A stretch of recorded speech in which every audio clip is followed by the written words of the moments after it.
मुंबई हमले में शामिल आतंकी तहव्वुर राणा के अमेरिका से प्रत्यर्पण को भारत की एक बड़ी कूटनीतिक जीत के तौर पर भी अब देखा जा रहा है और इसे प्रधानमंत्री नरेंद्र मोदी की आतंकवाद के खिलाफ कठोर नीति का एक बड़ा उदाहरण माना जा रहा है। लेकिन ये पीएम मोदी की इस तरह की पहली या इकलौती उपलब्धि नहीं है। 2014 में जब से बीजेपी ने सत्ता संभाली है तब से अब तक की अगर बात की जाए तो मोदी सरकार ने अपने शासनकाल में तहव्वुर राणा, छोटा राजन और रवि पुजारी जैसे 1 दर्जन से ज्यादा भगोड़ों और आतंकियों को विदेशों से भारत वापस लाने में एक बड़ी कामयाबी हासिल की है। यह अपराध के खिलाफ पीएम मोदी की सख्त नीति को दर्शाता है। कभी पीएम मोदी ने एक चुनावी रैली में भगोड़ों को लेकर कहा था, चाहे वे 7वें पाताल में क्यों ना हो, मैं उन्हें छोड़ूंगा नहीं। तहव्वुर राणा, जो कि 26/11 मुंबई हमले का मुख्य आरोपी है, इस आतंकी हमले में 166 लोग मारे गए थे, उनकी मौत हो गई थी और इसे अक्टूबर 2009 में अमेरिका में गिरफ्तार किया गया था। भारत तहव्वुर राणा के साथ उसके दोस्त डेविड कोलमैन हेडली का भी प्रत्यर्पण अब चाहता था। मुंबई आतंकी हमले में हेडली भी बड़ा आरोपी है और उसने हमले के लिए मुंबई के कई स्थानों की रेकी भी बाकायदा की थी। हम आपको ये भी बता दें, हेडली अमेरिकी अधिकारियों के सामने अपने गुनाह कबूल कर चुका है, लेकिन बाद में वो सरकारी गवाह बन गया। हालांकि अमेरिकी अधिकारियों ने तहव्वुर और हेडली पर लश्कर-ए-तैयबा को साथ देने जैसे अलग अलग गंभीर आरोप ऐसे लगाए और उन्हीं के तहत मुकदमा चलाया गया था। 9 जून 2011 को तहव्वुर राणा को डेनमार्क में आतंकी हमले के लिए दोषी ठहराया गया, लेकिन भारत के खिलाफ आतंकी साजिश के आरोप से बरी कर दिया गया था। ये भारत के जले पर नमक छिड़कने वाला कदम था। तब नरेंद्र मोदी, जो कि गुजरात के मुख्यमंत्री थे, इस फैसले पर जमकर बरसे थे और केंद्र की यूपीए सरकार पर भी उन्होंने निशाना साधा था।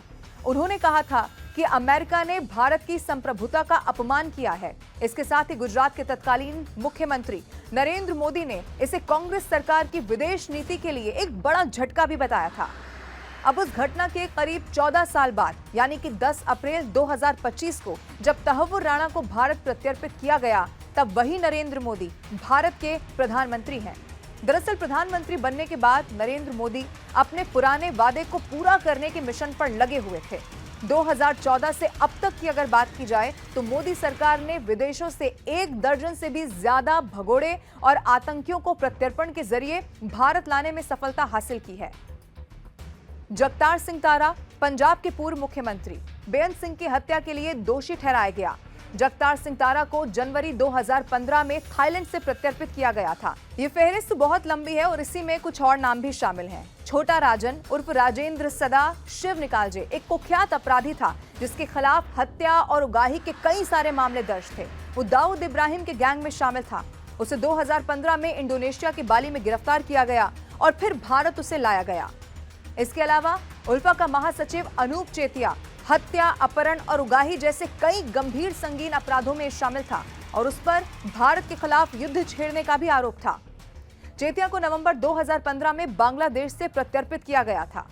इसके अलावा आपको बता दें, थाईलैंड का नागरिक विली को भी दिसंबर 2015 में थाईलैंड से प्रत्यर्पित किया गया था। वो भारत के खिलाफ युद्ध छेड़ने और नॉर्थ ईस्ट में हथियारों की तस्करी के जरिए विद्रोह की साजिश में शामिल था। आतंकी यासीन भटकल के चचेरे भाई अब्दुल वाहिद सिद्दीबापा भारतीय मुजाहिदीन के लिए काम करता था और कई आतंकी साजिश में शामिल था। मई 2016 में संयुक्त अरब अमीरात ने उसे प्रत्यर्पित वहां से किया गया। इसके अलावा आपको ये भी बता दें, अगस्ता वेस्टलैंड घोटाले में कथित बिचौलिया क्रिश्चियन जेम्स मिशेल को दिसंबर 2018 में यूएई से प्रत्यर्पण कराकर भारत लाया गया और उसके खिलाफ भ्रष्टाचार और मनी लॉन्ड्रिंग के संगीन आरोप थे। आपको यह भी बता दें, अगस्ता वेस्टलैंड मामले में आरोपी से गवाह बने राजीव सक्सेना को जनवरी 2019 में दुबई से प्रत्यर्पित किया गया। वो इस घोटाले में शामिल रहा, उसका भी नाम इसमें बताया गया।